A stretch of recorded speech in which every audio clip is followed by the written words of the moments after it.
आज हम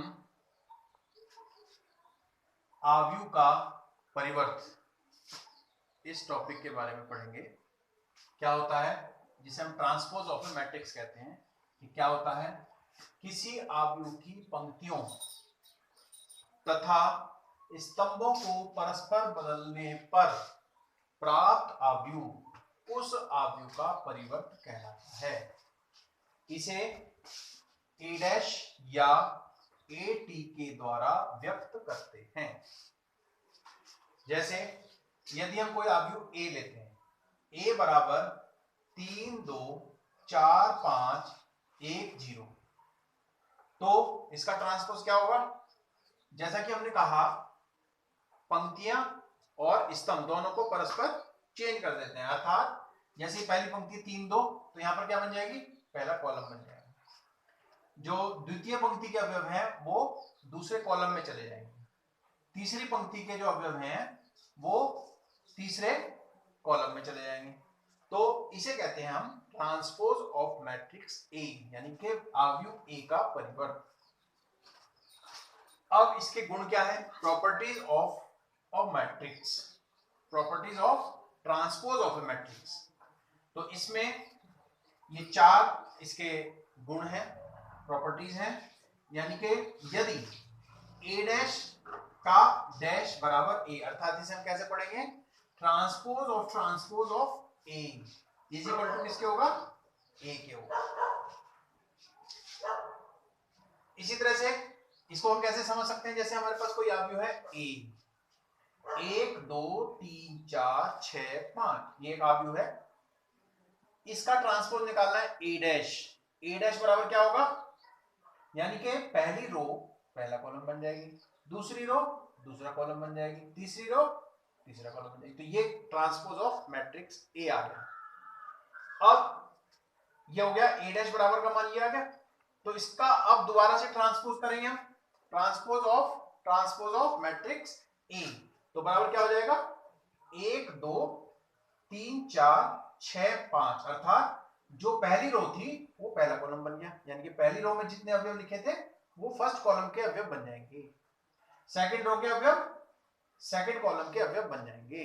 तो ये हमारे पास क्या हो गया? Transpose of A is equal to ये आ गया। ये मान किसका था? ए का था, जो हम मान के चले थे ए। तो इससे ये सिद्ध होता है कि transpose of matrix A is equal to transpose matrix A. ठीक है। इसी तरह से हमारे पास 3 प्रॉपर्टीज और हैं। के ए, यानी कि transpose of K two A is equal to होता है के ट्रांसपोज ऑफ ए। यहां पर के क्या है? एक कांस्टेंट है। ठीक है। तो इसी तरह से हम इसमें आव्यूह लिखेंगे ए और उसमें के प्रत्येक अवयव में गुणा करेंगे, फिर उसका ट्रांसपोज निकालेंगे। ट्रांसपोज निकालने के बाद उसमें से के कॉमन ले लेंगे बाहर, तो हमारे पास क्या आएगा? के ए डैश। तो ये बराबर हम इसके ये लिख सकते हैं। ये हम विभिन्न उदाहरणों के माध्यम से और सवालों में भी पढ़ेंगे, इसको बाद में ध्यान देंगे इसको। इसी तरह से यदि हमारे पास 2 आव्यूह ए और बी हैं और उनका योग है, ए प्लस बी का अगर हमें ट्रांसपोज निकालना है, वो किसके बराबर होता है? इनके अलग अलग आव्यूहों के ट्रांसपोज के इक्वल होता है, यानी कि A dash plus B dash. Fourth है A B, transpose of A B is equal to क्या होता है?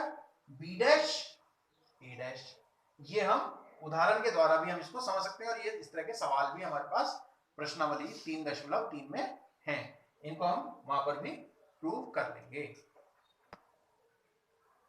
सममित आव्यूह, सिमेट्रिक मैट्रिक्स और विषम सममित आव्यूह, जिसको हम कहते हैं स्क्यू सिमेट्रिक मैट्रिक्स, इसके बारे में हम जानेंगे।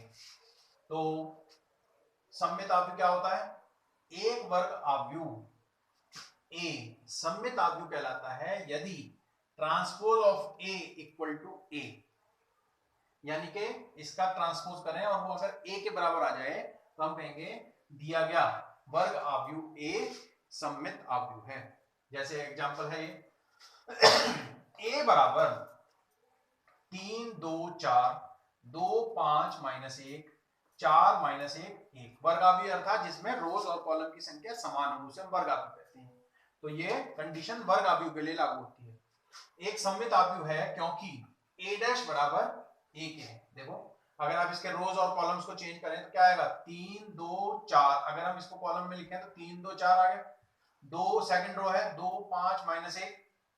तो अगर हम इसको सेकंड रो क्या बन जाएगी 2 5 -1। ऐसे थर्ड रो 4 -1 और 1। वही कॉलम और वही रो बदलने पर भी उसके रोज और कॉलम्स में कोई परिवर्तन नहीं होता, अर्थात a dash is equal to a, transpose of a is equal to a के है, इसलिए ये सममित आव्यूह है।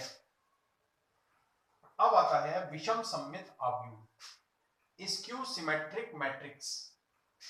एक वर्ग आव्यूह विषम सममित आव्यूह कहलाता है यदि a डैश बराबर -1 है और किसी विषम सममित आव्यूह के विकर्ण के अवयव शून्य होते हैं। ये तभी संभव हो पाएगा यदि हम कोई आव्यूह a लेते हैं 0 2 5 -2 0 7 -5 -7 और 0।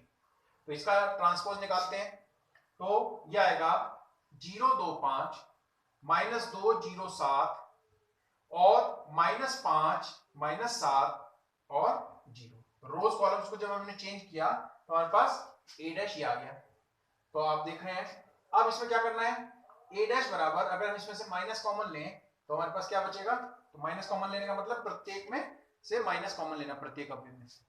तो यहां पर 0 रहेगा, यहां पर 2 माइनस लेंगे तो क्या आएगा 2 आ जाएगा, माइनस कॉमन लेंगे, या हम ये कह सकते हैं माइनस से गुणा, तो प्रत्येक पद में माइनस से गुणा कर दें और एक माइनस बाहर रखें, तो ऐसे भी समझ सकते हैं। और नहीं तो हमने क्या करा माइनस कॉमन ले लिया, 2 आ गया, -5 में से माइनस हटेगा तो क्या आएगा 5, -2 यहाँ पर 2 था, यहाँ पर -2 हो गया, 0 था यहाँ 0 आएगा, यहाँ -7 था यहाँ 7 आ जाएगा, यहाँ 5 था -5, जहाँ 7 है वहां -7 आ जाएगा और ये 0।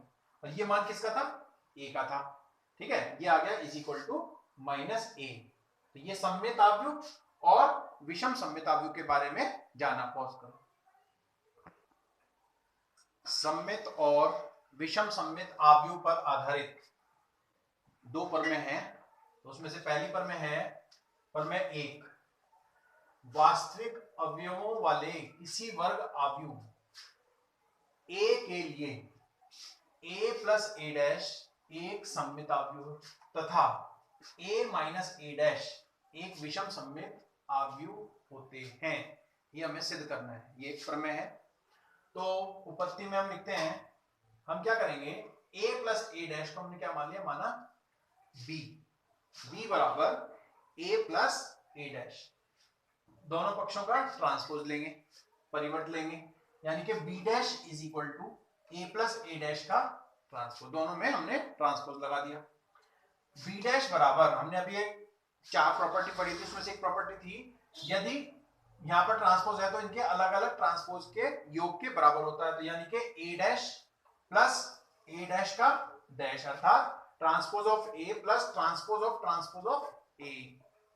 b डैश बराबर a डैश प्लस, ये भी हमने गुण पढ़ा था, अभी प्रॉपर्टी पढ़ी थी, a डैश और फिर उसका अगेन डैश, यानी कि ट्रांसपोज ऑफ a बराबर a के बराबर होता है, अभी हमने पढ़ा था उदाहरण के द्वारा। ये हो जाएगा a डैश प्लस a, तो b डैश बराबर हो गया a प्लस a डैश, और ये मान किसका था जिसको मान के चलते a प्लस a डैश अर्थात b।